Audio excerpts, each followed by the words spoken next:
സൗദിയിൽ റമദാൻ മാസപ്പിറ കണ്ടു. ഒമാൻ ഒഴികെയുള്ള ഗൾഫ് രാജ്യങ്ങളിൽ നാളെ റമദാൻ വ്രതാരംഭം. ഒമാനിൽ വ്യാഴാഴ്ചയാണ് റമദാൻ തുടങ്ങുക. സൗദി അറേബ്യയുടെ വിവിധ ഭാഗങ്ങളിൽ ഇന്ന് മാസപ്പിറ ദൃശ്യമായതോടെ നാളെ ബുധനാഴ്ച റമദാൻ ഒന്നായിരിക്കുമെന്ന് സൗദി സുപ്രീം കോടതി അറിയിച്ചു. UAE, ഖത്തർ, കുവൈത്ത്, ബഹ്റൈൻ എന്നീ രാജ്യങ്ങളിലും നാളെ തന്നെയാണ് വ്രതാരംഭം. ഒമാനിൽ മറ്റന്നാൾ വ്യാഴാഴ്ചയാകും റമദാൻ 1 എന്ന് ഒമാൻ ഭരണകൂടം നേരത്തെ പ്രഖ്യാപിച്ചിട്ടുണ്ട്. വിശുദ്ധ മാസത്തെ വരവേൽക്കാൻ മക്കയിലെയും മദീനയിലെയും പള്ളികൾ ഉൾപ്പെടെ എല്ലാ ആരാധനാലയങ്ങളിലും വിപുലമായ ക്രമീകരണങ്ങളാണ് ഏർപ്പെടുത്തിയിരിക്കുന്നത്. നഗരവീഥികളും കെട്ടിടങ്ങളും ഇതിനോടകം അലങ്കരിച്ചു. ഗൾഫിലെ വിപണികളിലും വലിയ തിരക്കാണ് അനുഭവപ്പെടുന്നത്. പ്രമുഖ ഹൈപ്പർ മാർക്കറ്റുകളും സൂപ്പർ മാർക്കറ്റുകളും ആകർഷകമായ റമദാൻ ഓഫറുകൾ പ്രഖ്യാപിച്ചതോടെ ഷോപ്പിംഗ് കേന്ദ്രങ്ങളിലേക്ക് ജനപ്രവാഹമാണ്.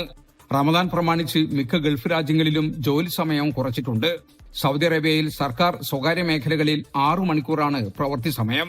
ഇതോടെ വിശ്വാസികൾക്ക് ആരാധനാ കർമ്മങ്ങൾക്കായി കൂടുതൽ സമയം കണ്ടെത്താനാകും. റമദാനിലെ പ്രത്യേക പ്രാർത്ഥനയായ തറാവിഹി നമസ്കാരത്തിന് ഇന്ന് രാത്രിയോടെ തുടക്കമാകും. ഇനിയുള്ള ഒരു മാസം പള്ളികൾ പ്രാർത്ഥനാ മന്ത്രങ്ങളാൽ മുഖരിതമാകും. നോമ്പുതുറയും അത്താഴവും റമദാന്റെ പ്രത്യേകതകളാണ്.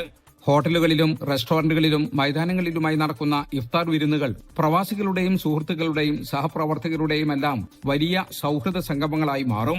മതഭാഷാ ഭേദമന്യേ സാഹോദര്യത്തിന്റെ സന്ദേശം വിളിച്ചോതിയാണ് ഗൾഫ് ലോകം വീണ്ടും ഒരു റമദാനെ വരവേൽക്കുന്നത്. ജലീൽ കണമകലം, 24 ജിദ്ദ. ലോകത്തെവിടെയായാലും ഏത് സമയത്തും 24 വാർത്തകളും ഓഗ്മെന്റഡ് റിയാലിറ്റി പാക്കേജുകളും എക്സ്പ്ലെയിനറുകളും വിശദമായി കാണാൻ ഞങ്ങളുടെ യൂട്യൂബ് ചാനൽ നിങ്ങൾക്ക് സബ്സ്ക്രൈബ് ചെയ്യാം.